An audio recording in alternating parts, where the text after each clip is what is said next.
we have a spoken word artist, and I'm really happy to introduce her because she's very talented. And I'd like you to, feast your ears on her spoken word poetry. Going back to life without you is like getting over a common cold. The virus is gone, but the symptoms make it clear that I won't stop feeling like shit because the sickness is still here, and I wish that I could translate these words into beer to make it easier for you to swallow. Or something like a message in a bottle, but I do not know how to turn my words into liquor, and to be fair, all I've learned from you is to turn to liquor when I'm hurt, but that doesn't really work.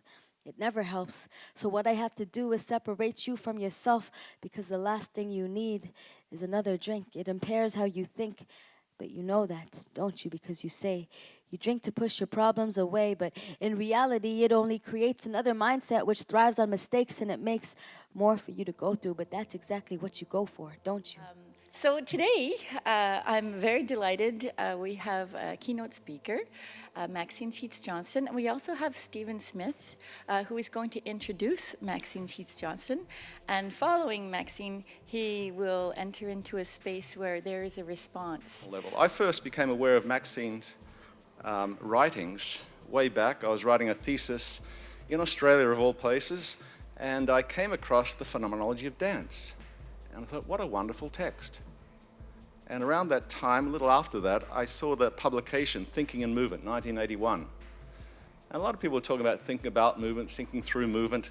And I happened to be working at that point in a department of human movement studies.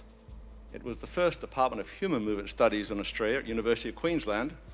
And so that notion of human movement was central to this department. Of course, it was all about biomechanics and physiology and so on, anatomy and so on. So it was kind of the abstraction of movement, the movement of bodies that used to move, dead bodies a lot in anatomy.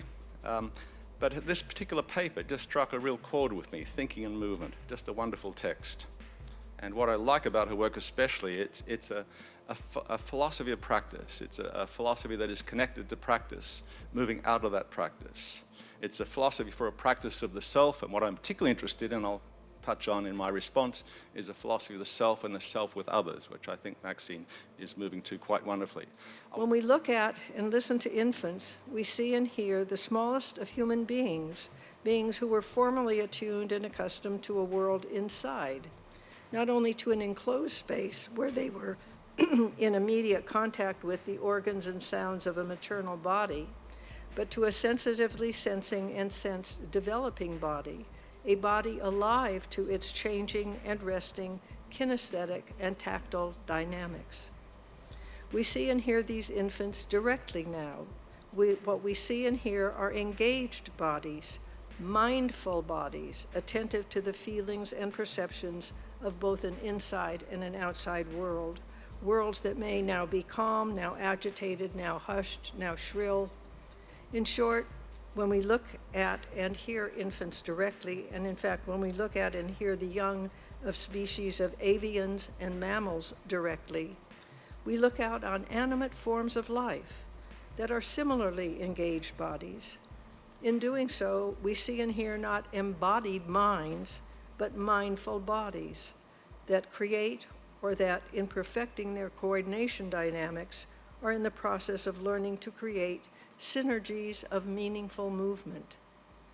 Indeed, when we look at the animate world and listen to it attentively, unperturbed by received wisdom, preconceptions, theories, and the like, we see and hear mindful bodies eating or searching for something to eat, exploring or wrapped in attention to an object in their surrounding world, playing, resting, fighting, mating, and so on. We see and hear animate forms of life engaged in the realities of their Umwelt, mindfully involved in the challenges and pleasures of their everyday lives, involvements that are foundationally tethered to movement. In other words, he is at pains to specify just how nature, with a capital N, is the primal epistemological ground of the human epistemological subject.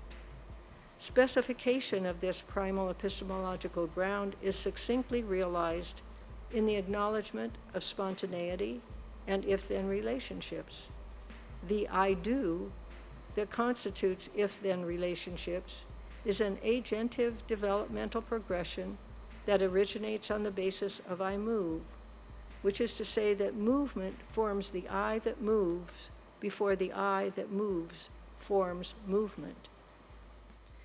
However seemingly idealistic or saccharine, this move toward a communal movement conversation would be potentially therapeutic, precisely in awakening and enhancing social sensibilities and relationships.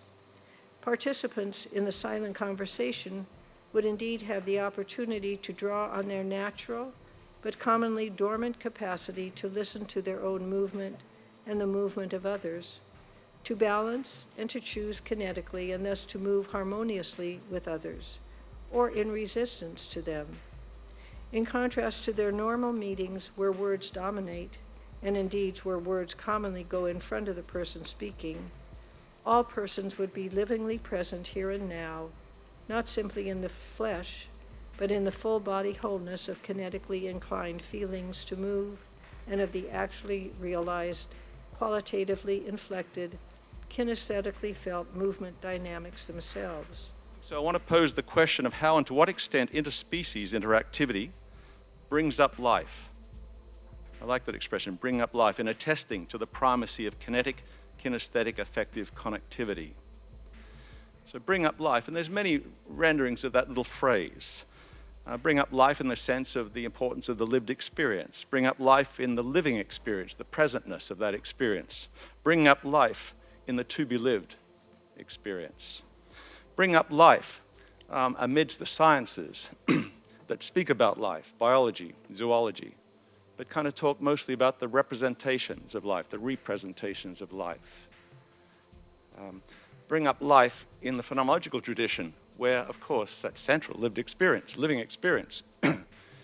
And yet, I work off a lot of Michel Henry's work, where he maintains that we've lost, we're still missing life not as phenomenon or sets of phenomena, but as phenomenality, as the auto-affectivity, as the animating force of life. Anyway, that's sort of in the background.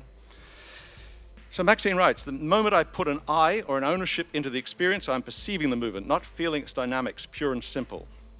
She goes on to state, what may indeed be properly described as moving in concert with others in an everyday sense and in an aesthetic sense as well, as in performing in an orchestral concert, an opera, a dance concert, or a theater play, rests on our pre-reflective awareness of the foundational qualitative dynamics of movement and their variational possibilities. Those are her words. Wonderful. She goes on to state that because we perceive the kinetic qualitative dynamics of other persons, and by implication other creatures, and kinesthetically feel the qualitative dynamics of our own movement, we are able to move in concert with others. She draws attention to that certainly today. So where this thinking about how to move in concert with others, and specifically with other animals, is going will now be, I'll indicate via 3 illustrations. And I've pulled these illustrations because I think most of you will be familiar with them. Illustrations of humanimality.